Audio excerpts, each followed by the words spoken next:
Okay, we ready to go? Is everybody?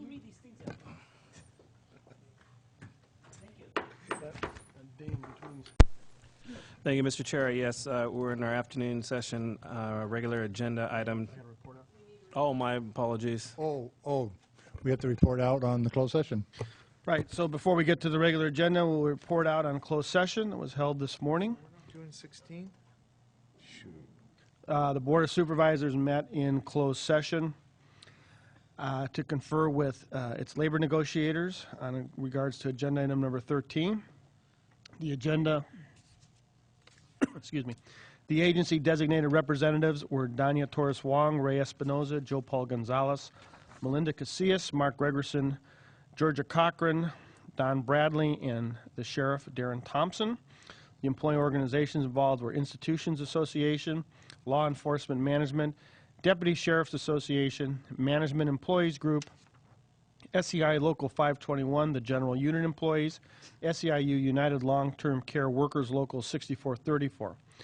The authority to meet is found in California Government Code Section 54957.6. At this time, the board took no reportable action. Thank you. Thank you. Now, Mr. Espinoza. Now we'll go ahead and open up this afternoon session, a regular agenda item number 15. This will be presented to us by Joe Paul Gonzalez, and this is in reference to the master tax agreement between San Juan Bautista and San Benito County. And Joe Paul is here from our Auditor's Department to give that presentation to you. Good afternoon, Chair, Board of Supervisors.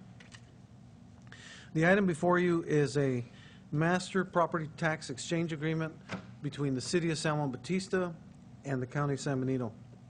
This has been an agreement that has been in the works for, I think, around 5 years.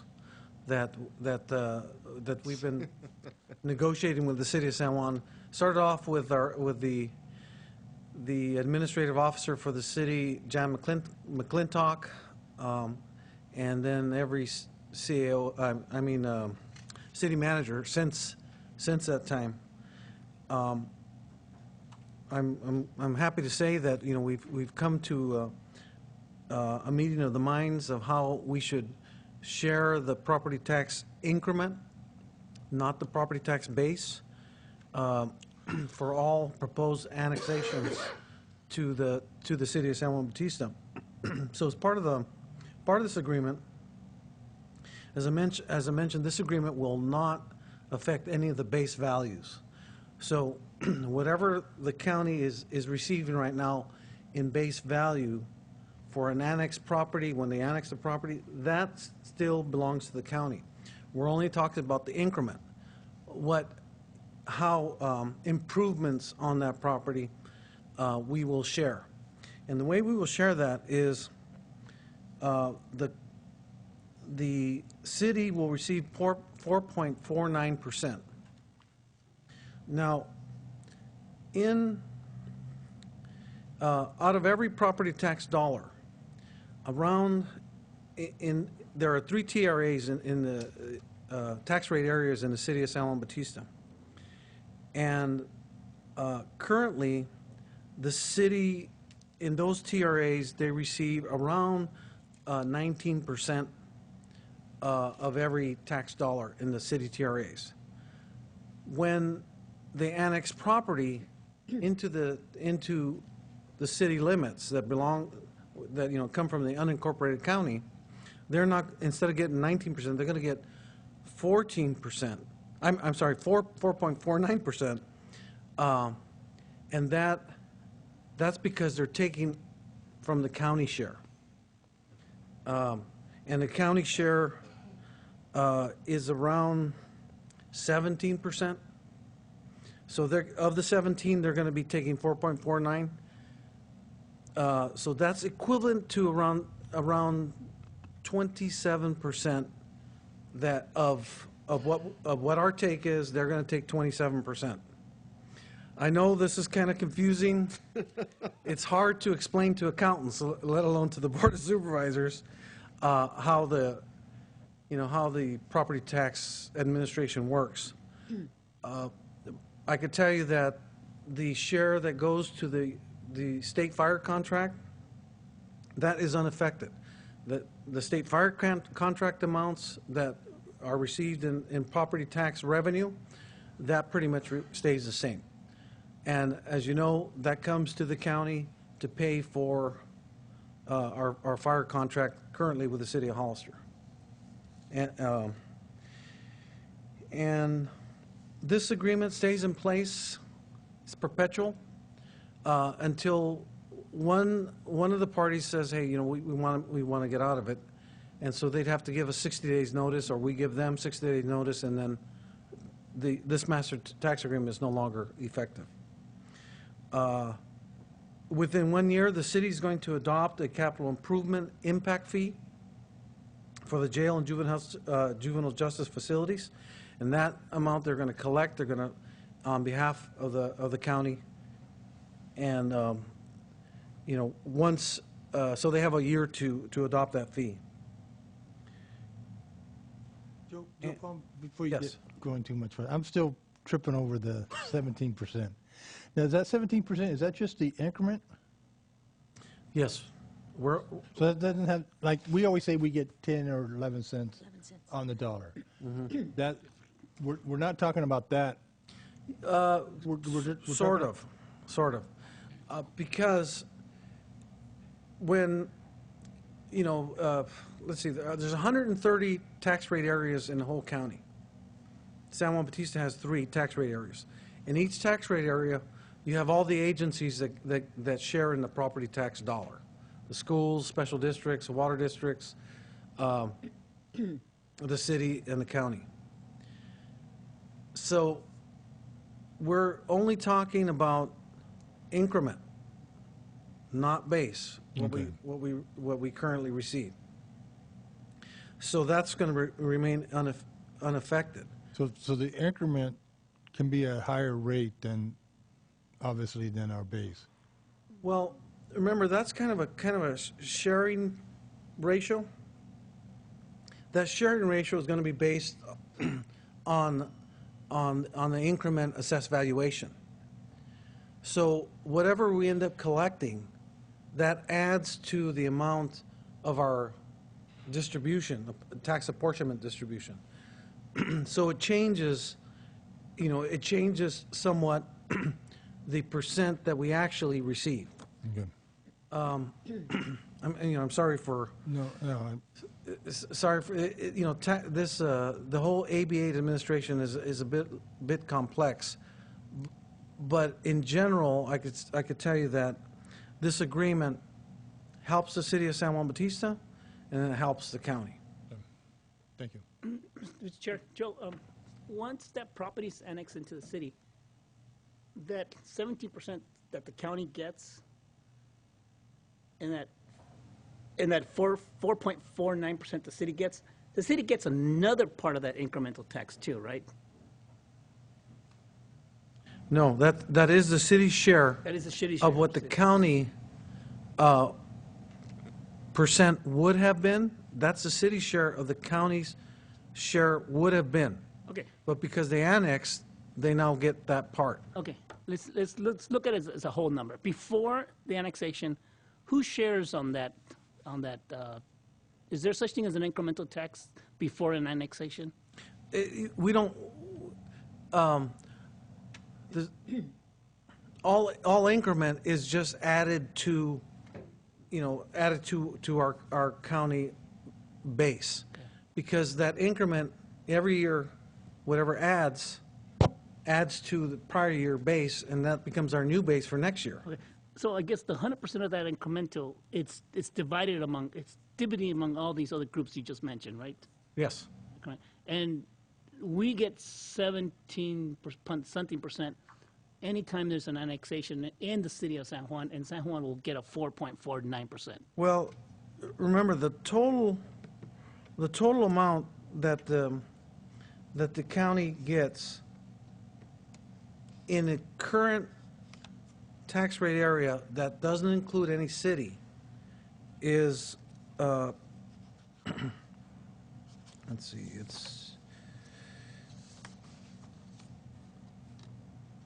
well, yeah, 17%. So That's, that's outside of the city limit. That's 17% that we get. Okay. Of that 17%, we're now going to shift over 4.49% Oh, of that 17. of that 17. Oh, I thought it was a whole, But only the increment, only the increment. only the growth. Only the growth in assessed value. I guess the question is, why would the county give away some of that incremental tax? Well, the reason why we do it is because they're assuming some of the services. Okay. You know, they're not that parcel is not part of the incorporated city. Now, this 4.49%, is that just a number out in the air or something that a formula was determined and that's the number we got to use? You know, that's the result of 5 years of back and forth.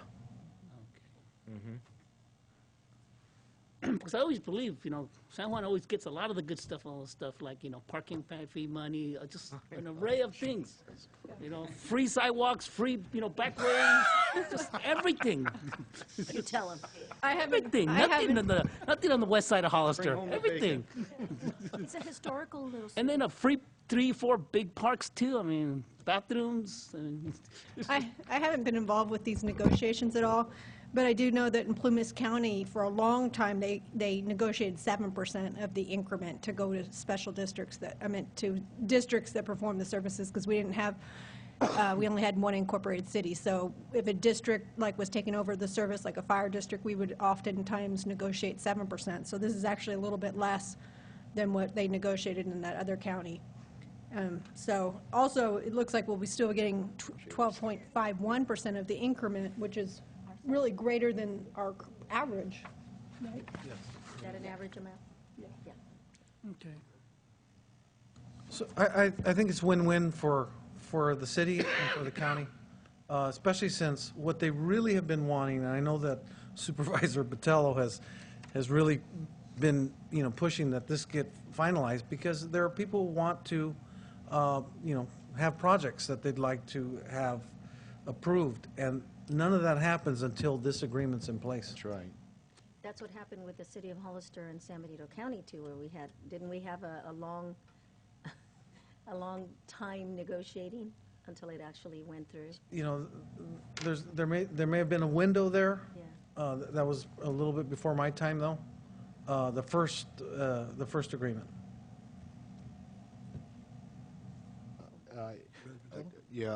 How does this compare with the city of Hollister's tax sharing agreement? Is this a model that we're probably use? And I don't know how many more years we have. It's 5 or 6 years left to go on that agreement. Yeah, I think that this will be the agreement that we might want to look into, because it eliminates the problems with the disincentive of annexation, because it doesn't require the developer to pay a special annexation fee. Right. So in exchange for not giving over part of the base, we're giving increment only, but we're also not charging the annexation fee. So, that's something that we can research. And also, this one doesn't have, a long termination clause like the one from City of Hollister. Now, we could work something out with the City of Hollister, but we entered into the agreement just a couple years ago. Mm-hmm. Yeah, And I I believe know, I think it is a 10-year term, so it would have to be a mutual renegotiation of that agreement. It's been a topic of discussion at the LAFCO meetings, and concern that that fee that we have in place for annexation is really a deterrent to have any annexations, and fundamentally that's not how we should have our growth plan as a county. It is, however, the annexation fee is based upon an economic study of what the cost of residential development brings upon the county and to the city. So there's a basis for that fee.